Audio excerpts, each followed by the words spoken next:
अस्सलाम वालेकुम इजाज भाई, क्या हाल है? ईद मुबारक। वालेकुम अस्सलाम मलिक साहब, खैर मुबारक। आप सुनाएं। ओ मलिक साहब, क्या बताएं आपको।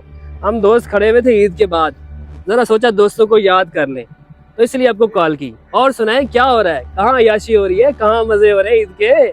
मलिक साहब क्या बताऊं आपको, मैं अभी भी काम पे हूँ। सुबह कफील की कॉल आई थी, उसने कहा है आज काम हर हाल में ख़त्म करना है। ओ यार, क्यों मजाक कर रहे हो? मुझे पता है तुम इस वक्त कहीं ना कहीं अय्याशी कर रहे होगे, घूम फिर रहे होगे तुम। नहीं मलिक साहब, ऐसी कोई बात नहीं है। अगर आपको यकीन नहीं आ रहा तो आप वीडियो कॉल कर लें। अच्छा, चलें ठीक है, फिर आप काम शाम करें, अल्लाह आपको कामयाब करे।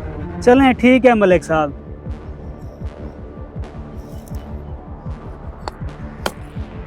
यार ये तो बंदा ही ऐसे नीच है, बहुत ही कंजूस है, हर वक्त काम पे लगा रहता है। मलिक साहब किसी और को कॉल कर लो ना। किसी और को कॉल कर लें? हाँ बेहतर रहेगा। चले, एक और मेरा दोस्त है, उसको कॉल मिलाते हैं।